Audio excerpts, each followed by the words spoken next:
Hello everyone, welcome to the series of this consumer electronics subject.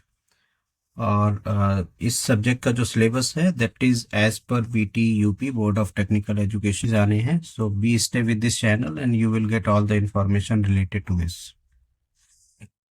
तो देखा जाए तो ये जो सब्जेक्ट है इसमें 5 मॉड्यूल है. Audio system, digital audio fundamental, then है टेलीविजन. इस टेलीविजन में हम कलर टेलीविजन भी कवर करेंगे, डिजिटल ट्रांसमिशन एंड रिसेप्शन, और different appliances domestic as well as commercial. So इस सब्जेक्ट का मेन पर्पस है to provide you the knowledge of various electronics, audio, video and systems. तो इसके बारे में हम लोग पहले सिलेबस इसका देखते हैं. इसके सिलेबस में हम लोग क्या क्या कंटेंट पढ़ने वाले हैं. तो अगर बात करें मॉड्यूल 1 में, सो मॉड्यूल 1 में हम माइक्रोफोन और लाउड स्पीकर्स के बारे में इन डिटेल पढ़ेंगे, और कुछ बेसिक कॉन्सेप्ट्स हैं, फिडिलिटी, नॉइज और डिस्टॉर्शन, तो उनको भी डिस्कस करेंगे. पिच, लाउडनेस वगैरह भी हम लोग इसमें समझेंगे. तो जो ये कार्बन माइक्रोफोन है, ये आपका सबसे पुराना माइक्रोफोन है, जो कार्बन ग्रेन्यूल्स की जो रेजिस्टेंसेस हैं उनको चेंज करके साउंड को इलेक्ट्रिकल सिग्नल में कन्वर्ट करता है. और ये मोस्टली जो पुरानी टेलीफोन लाइंस होती थी उनमें यूज़ किया जाता था. अब आपके मूविंग कॉयल माइक्रोफोन्स भी आ गए हैं. मूविंग कॉयल माइक्रोफोन्स ये जनरली जो स्टेज परफॉर्मेंस होती हैं वहाँ पर या स्टूडियो रिकॉर्डिंग्स में कॉमनली यूज़ किया जाता है, और इलेक्ट्रोमैग्नेटिक जो इंडक्शन प्रिंसिपल है उस पर बेस्ड है. Third is cordless microphone. Obviously since it is cordless तो इसमें कोई वायर नहीं होता है, और रेडियो फ्रिक्वेंसी ट्रांसमिशन से ये सिग्नल भेजता है और बिना वायर के काम करता है. फिर है हमारा डायरेक्ट रेडिएटिंग स्पीकर. ये डायरेक्ट रेडिएटिंग स्पीकर है. हॉर्न लाउड स्पीकर है. डायरेक्ट रेडिएटिंग स्पीकर में जो साउंड है वो डायरेक्टली डायाफ्राम से आपको मिलता है, और जो हॉर्न लाउड स्पीकर है इसमें साउंड को ये हॉर्न के थ्रू एम्पलीफाई करके काफ़ी दूर तक भेजता है. और ये बड़ा इम्पॉर्टेंट लाउड स्पीकर है जो जनरली हम लोग यूज़ करते हैं, और जो जितने भी पब्लिक एड्रेस सिस्टम्स होते हैं, PAS system, in short they are known as PAS, public address systems. तो उन सारे सिस्टम्स में हॉर्न स्पीकर काफ़ी वाइडली यूज होता है. और फिर है मल्टी स्पीकर सिस्टम, जो हम घरों में वूफर, ट्विटर या जो मिड रेंज के स्पीकर्स होते हैं जो जनरली सारी जो फ्रिक्वेंसीज को कवर करते हैं वो यूज़ करते हैं. तो मल्टी स्पीकर सिस्टम का बेस्ट एग्जांपल है वूफर, जो हम लोगों ने यूज़ किया हुआ है. तो इसको भी हम डिस्कस करेंगे, इसका कॉन्सेप्ट, वर्किंग प्रिंसिपल और ये सारी चीज़ें इसकी इस मॉड्यूल में समझी जाएंगी. हाई फाई स्टूडियो और डॉल्बी जो सिस्टम्स हैं, आप लोगों ने देखा होगा जो सिनेमा हॉल में क्वालिटी का ऑडियो एक्सपीरियंस होता है, उस तरह का audio experience, reality based audio experience इसमें मिलता है. और ये इसमें जो ऑडियो सिग्नल है उसका फिडिलिटी बहुत ज़्यादा होता है. फिडिलिटी का मतलब है कि जो हमारा आउटपुट साउंड है वो ओरिजिनल साउंड के कितना क्लोज है, how close your output sound to its original sound, that will decide the fidelity. तो इस कॉन्सेप्ट को भी इन डिटेल पढ़ेंगे.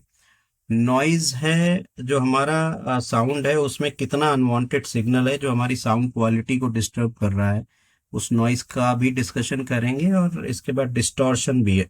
डिस्टॉर्शन में आप लोगों ने इसको ऐसे समझ सकते हैं कि जैसे हम जब ज़्यादा वॉल्यूम पर कोई साउंड सुनते हैं तो साउंड जनरली क्रैक होने लग जाता है. तो हमारा जो आउटपुट वेव फॉर्म है वो इनपुट से चेंज हो जाता है. So this concept also we will discuss in module 1. तो ये मॉड्यूल 1 के बारे में हो गया.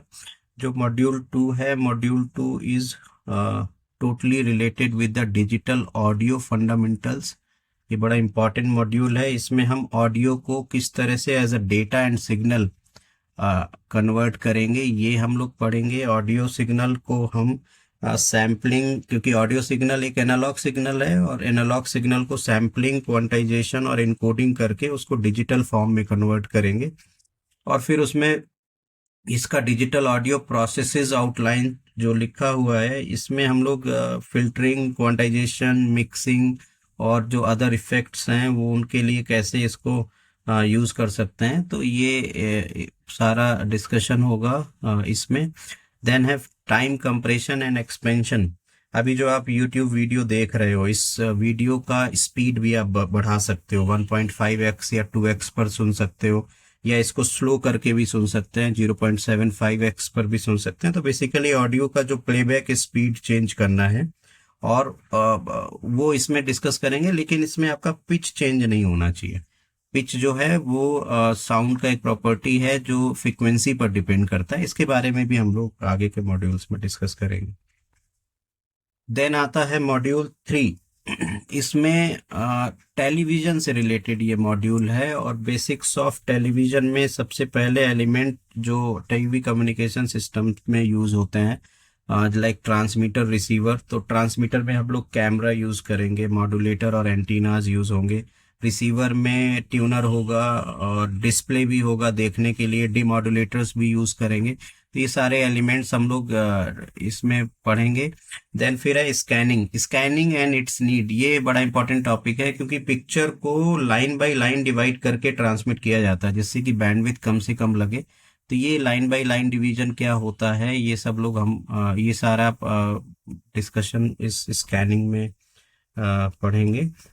देन है synchronising and blanking pulses. Synchronising pulses ये इंश्योर करता है कि जो आपका ट्रांसमीटर और रिसीवर है दोनों एक ही फ्रीक्वेंसी पर सिंक्रोनाइज्ड हो।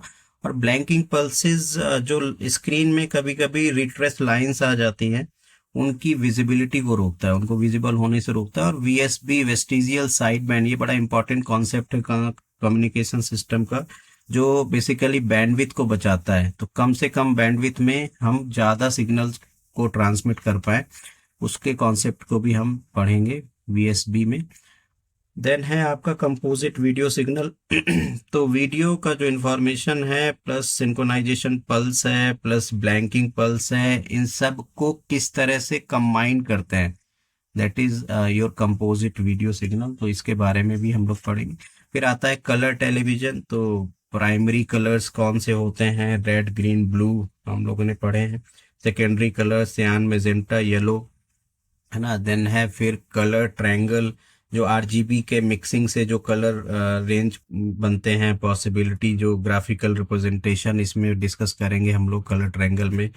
कैमरा ट्यूब के बारे में पढ़ेंगे, जो क्या करता है कि ऑप्टिकल सिग्नल को कन्वर्ट करता है इलेक्ट्रिकल सिग्नल में, तो वो कैमरा ट्यूब पढ़ेंगे। देन इसके बाद आता है फेज अल्टरनेटिंग लाइन सिस्टम। ये इंडिया और यूरोप में यूज होता है, तो ये टीवी रिसीवर सिस्टम भी हम लोग डिस्कस करेंगे। देन फिर कंपैरिजन है NTSC PAL और SECAM। बेसिकली NTSC है नेशनल टेलीविजन सिस्टम कमेटी, जो यूएसए, जापान में यूज होता था पहले। कलर शिफ्ट का प्रॉब्लम काफी होता था, तो उसके लिए ये कमेटी थी। PAL अभी मैंने बताया, फेज अल्टरनेटिंग लाइंस, जो कलर की एरर्स होती है उनको कम करता है। इसमें फेज का अल्टरनेशन होता है, कैसे होता है ये हम लोग आगे के मॉड्यूल्स में पढ़ेंगे। इंडिया और यूरोप में ये स्टैंडर्ड यूज किया जाता है। और देन आपका सिक्वेंशियल कलर विद मेमोरी, ये आपका फ्रांस और रसिया में यूज होता है। थोड़ा सा कॉम्प्लेक्स सिस्टम था, तो इनके बारे में हम लोग आगे इस डिस्कस करें। फिर बात करते हैं डिजिटल ट्रांसमिशन एंड रिसेप्शन। ये बड़ा इंपॉर्टेंट टॉपिक है, और इससे हम अवेयर भी हैं, बिकॉज हम डेली लाइफ में जो सिस्टम्स यूज करते हैं वो किस तरह से ट्रांसमिट या रिसीव किए जाते हैं उनकी सिग्नल्स को, उसको हम लोग यहाँ डिस्कस करेंगे। Direct to home satellite television, जैसे टाटा स्काई डिश टीवी है, जहाँ पर सिग्नल डायरेक्टली सैटेलाइट से हमारे डिश एंटीना तक आता है, तो ये direct to home satellite television हो गया। वीडियो ऑन डिमांड, हाँ, हम लोग अमेजॉन प्राइम, नेटफ्लिक्स, इस तरह के OTT सर्विसेज यूज करते हैं, जहाँ पर हमारी डिमांड के अकॉर्डिंग वीडियो हमें मिल जाता है। तो video on demand services. CCTV like monitoring surveillance में यूज होता है। HDTV हाई डेफिनेशन टेलीविजन, जिसमें हायर रेजोल्यूशन और ज़्यादा क्लैरिटी के साथ हम लोग अपने कंटेंट को देख पाते हैं, तो इन सब का डिस्कशन भी होगा। Then there is a comparison between LCD and LED television systems, इनका ब्लॉक डायग्राम भी डिस्कस करेंगे। सो लिक्विड क्रिस्टल डिस्प्ले क्या होता है, ये सारा इनका कंपैरिजन भी मॉड्यूल 4 में हमें पढ़ना है। देन इसके बाद आता है module 5। Module 5 is related to the appliances that are domestic और कमर्शियल अप्लायंसेस। बहुत ज़्यादा यूज़ करते हैं हम लोग डेली लाइफ में। माइक्रोवेव ओवन हो गया, फूड प्रोसेसर्स हो गए। फूड प्रोसेसर बहुत टाइम सेविंग अप्लायंस है, जिसमें हम मिक्सिंग, ग्राइंडिंग, चॉपिंग ये सारी चीज़ें कर सकते हैं। इलेक्ट्रॉनिक लॉक, फिंगरप्रिंट से भी हम लॉक कर सकते हैं, आइरिस स्कैनिंग से भी कर सकते हैं, पासवर्ड बेस्ड भी होता है।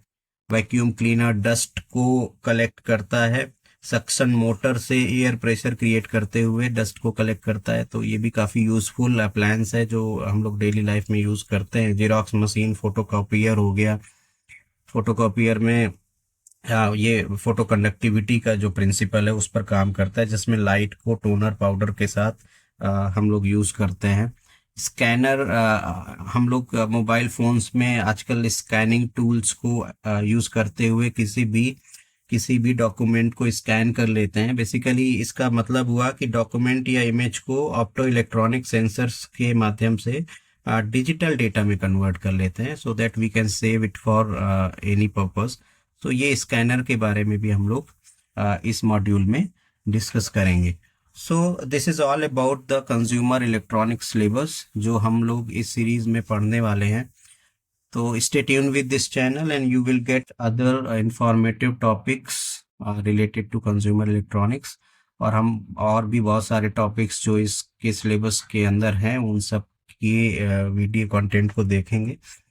The next video will be related to the basic characteristics of sound signal. So thank you for watching this.